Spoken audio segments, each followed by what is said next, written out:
Hello friends, আজি আমি Know Your States Geography যোনটো সিৰিজ আছে সেই সিৰিজত দ্বিতীয়খন ৰাজ্য অৰ্থাৎ অৰুণাচল প্ৰদেশৰ বিষয়ে আমি আলোচনা কৰিব লৈছো গতিকে এই সিৰিজটোত ভাৰতৰ গোটেইকেইখন ৰাজ্যই সামৰি লোৱা হ'ব আমি অসমৰ পৰা আৰম্ভ কৰিছো এই 2 নম্বৰ ভিডিঅ ইয়াত আমি অৰুণাচল প্ৰদেশৰ বিষয়ে আলোচনা কৰিম ইয়াত 20টা প্ৰশ্ন থাকিব সকলো সেই প্ৰদেশটোৰ অৰ্থাৎ ইয়াত অৰুণাচল প্ৰদেশৰ ভূগোল সম্পৰ্কীয় প্ৰশ্ন থাকিব গতিকে আমি ভিডিঅ'টোৰ প্ৰৱেশ কৰোঁ আৰু চাও প্ৰথম প্ৰশ্ন কিমান চনত অৰুণাচল প্ৰদেশক এখন পূৰ্ণাংগ ৰাজ্যৰ ৰূপে স্বীকৃতি দিয়া হয় এ 1985 বি 1987 সি 1989 ডি 1992 আৰু শুদ্ধ উত্তৰটো হৈছে বি 1987 নম্বৰ 2 অৰুণাচল প্ৰদেশৰ পুৰণি নাম কি আৰু A NEFA B NESA C NEEF নিফ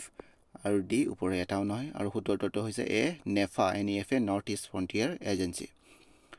number 3 Arunachal প্ৰদেশত ব্ৰহ্মপুত্ৰ কি নামেৰে জনা যায় A Kameng B Subansiri C Siang আৰু ডি তিৰাপ আৰু শুদ্ধ উত্তৰটো হৈছে C Siang question number 4 Arunachal প্ৰদেশৰ মুঠ জিলা সংখ্যা কিমান অৰ্থাৎ 2024 বৰ্ষৰ তথ্য অনুসৰি এ 12খন বি 28খন সি 19খন আৰু ডি 23খন আৰু শুদ্ধ উত্তৰটো হৈছে বি 28খন জিলা কোৱেশ্চন নম্বৰ 5 অৰুণাচল প্ৰদেশৰ ৰাজ্যিক জন্তু ষ্টেট এনিমেল কি এ মিথুন বি হৰিণ সি স্নো লেপাৰ্ড আৰু ডি বনগাহৰি আৰু শুদ্ধ উত্তৰটো হৈছে মিথুন গায়েল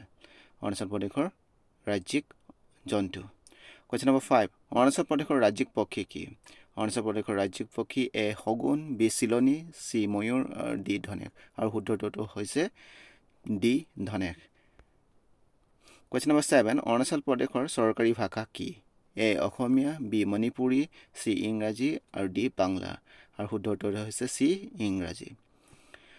কোৱেশ্চন নম্বৰ 8 তলৰ কোনখন দেশে অৰুণাচল প্ৰদেশৰ সৈতে সীমা ভগাই লোৱা নাই চীন ভূটান ম্যানমাৰ আৰু নেপাল আৰু শুদ্ধ উত্তৰটো হৈছে ডি নেপাল কোৱেশ্চন নম্বৰ 9 ভাৰতৰ অৰুণাচল প্ৰদেশ আৰু চীনৰ সীমাত নিৰ্মাণৰত ৰাষ্ট্ৰীয় ঘাইপথৰ নাম কি অপশনবোৰ হৈছে Arunachal border highway India China border road Arunachal frontier highway আৰু D Arunachal China border road আৰু শুদ্ধ উত্তৰটো হৈছে Arunachal frontier highway option C question number 10 ভাৰতৰ অৰুণাচল প্ৰদেশ আৰু চীন তিব্বতৰ সীমা কি নামেৰে জনা যায় McMahon line Durand line Radcliffe line আৰু লাইন অফ একচুৱেল কণ্ট্ৰল আৰু শুদ্ধ উত্তৰটো হৈছে A McMahon line question number 11 Arunachal প্ৰদেশৰ লোকসভাৰ আসন কিমান আসনৰ সংখ্যা কিমান এ 2খন 3খন 1খন 4খন আৰু শুদ্ধ উত্তৰটো হৈছে এ 2খন আসন অৰুণাচল প্ৰদেশৰ সৰ্ববৃহৎ জনজাতি কি আবৰ আপাটানি সি নিচি ডি গালো আৰু শুদ্ধ উত্তৰটো হৈছে সি নিচি ট্ৰাইব কোৱেশ্চন নম্বৰ 13 অৰুণাচল প্ৰদেশত থকা জৈৱ বৈচিত্ৰ্যৰ তাৰ দিশেৰে সবাতোকৈ সমৃদ্ধ উদ্যান বা অভয়াৰণ্যটো কি আৰু অপশন কেইটা হৈছে নামদাফা ৰাষ্ট্ৰীয় উদ্যান কামলাং অভয়াৰণ্য দিবাং অভয়াৰণ্য আৰু মাউলিং অভয়াৰণ্য ৰাষ্ট্ৰীয় উদ্যান শুদ্ধ উত্তৰটো হৈছে এ নামদাফা ৰাষ্ট্ৰীয় উদ্যান কোৱেশ্চন নম্বৰ 14 অৰুণাচল প্ৰদেশক তিব্বতৰ সৈতে সংযোগ কৰা গিৰিপথটো মাউণ্টেইন পাছটো কি তাৰ নাম কি এ নাথুলা বি জেলেপলা সি বুমলা বা বমদিলা আৰু ডি চিপকিলা আৰু শুদ্ধ উত্তৰটো হৈছে সি বুমলা বা বমদিলা পাছ কোৱেশ্চন নম্বৰ 15 অৰুণাচল প্ৰদেশৰ কোনখন অভয়াৰণ্য ৰঙা পাণ্ডাৰ বাবে বিখ্যাত অৰ্থাৎ ৰেড পাণ্ডাৰ বাবে বিখ্যাত আৰু অপশন কেইটা হৈছে দিবাং বন্যপ্ৰাণী অভয়াৰণ্য ইগল নেষ্ট বন্যপ্ৰাণী অভয়াৰণ্য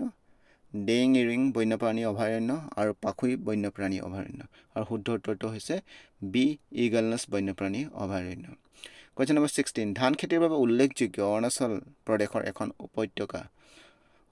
কেইটা হৈছে জিৰ' উপত্যকা মেচুকা উপত্যকা লোহিত উপত্যকা আৰু আলো উপত্যকা আৰু শুদ্ধ উত্তৰটো হৈছে এ জিৰ' উপত্যকা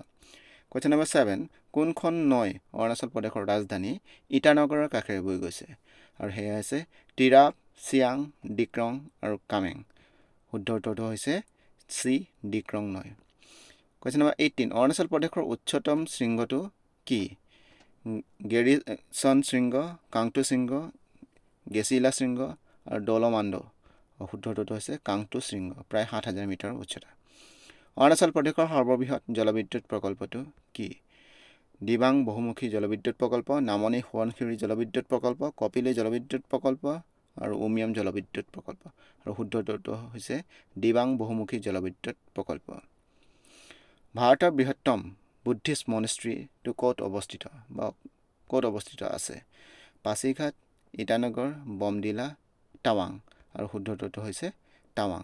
চ' ফ্ৰেণ্ডছ, ইয়াতে আমি এই ভিডিঅ'টো অন্ত কৰিছোঁ। যদি ভিডিঅ'টো ভাল পাইছে কাইণ্ডলি লাইক কৰি দিব আৰু ছাবস্ক্ৰাইব কৰিব নাপাহৰিব। আগন্তুক ভিডিঅ'ত আমি পৰৱৰ্তী নৰ্থ ইষ্টৰ ৰাজ্য নাগালেণ্ডৰ বিষয়ে আলোচনা কৰিম। চ' তেতিয়ালৈকে ধন্যবাদ।